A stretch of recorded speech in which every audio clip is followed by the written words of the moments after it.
These are my top 10 tips for eloping in New York City. All right, so number one, you want to leave extra time. Especially if you're coming in from another country or just even within the United States, you don't want to make this a quick trip. Like, I would suggest coming for around a week so that you don't have to stress about getting your license, and things will just be easier. If you have to stay at one hotel for part of it and then go to someplace special for just a few nights, do that. But make sure that you have time. And by a week, I mean including like 5 business days.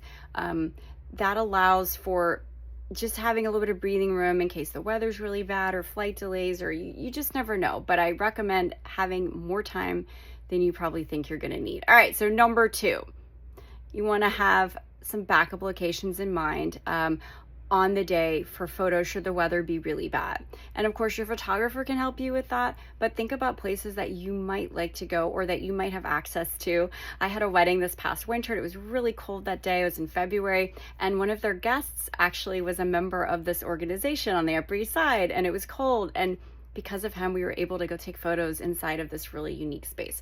So not everybody's going to have that, but Grand Central is always a great backup location. Even if your hotel might have a place that on a really nasty day, they might be nice enough to let us take pictures in. Anyway, have a backup plan when it comes to weather, or have extra time in case we have to reschedule should things be really bad.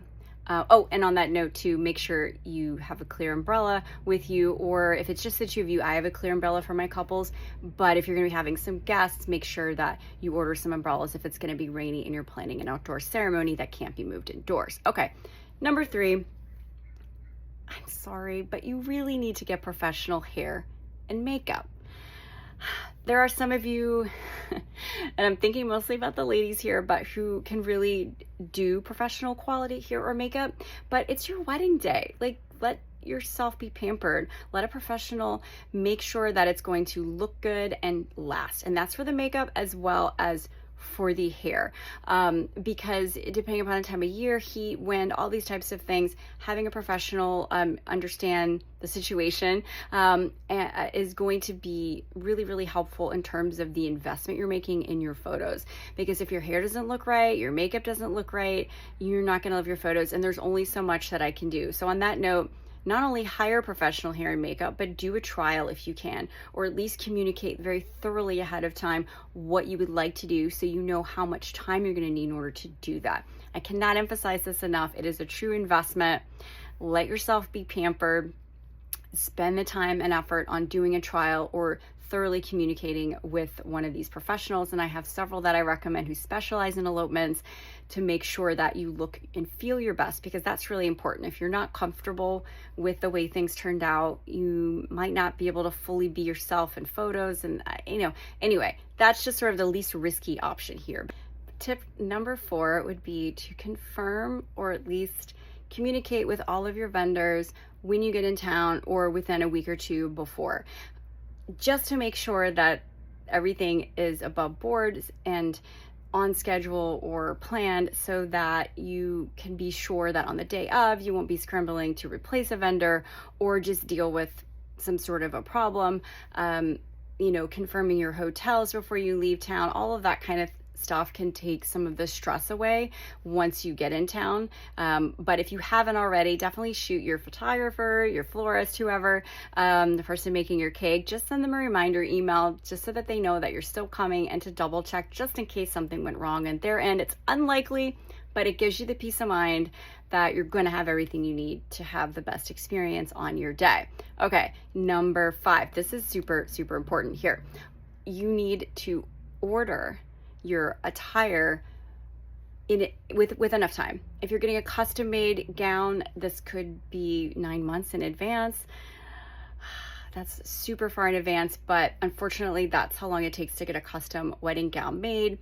And if you're buying off the rack, or even for guys, you want to make sure that you have enough time to get the item altered so that you will look good and everything will fit properly on the wedding day. And you want to make sure, even if you've owned something for a while, that you try it on, make sure it still fits, make sure you have all the pieces that you need. I've definitely seen people make these mistakes.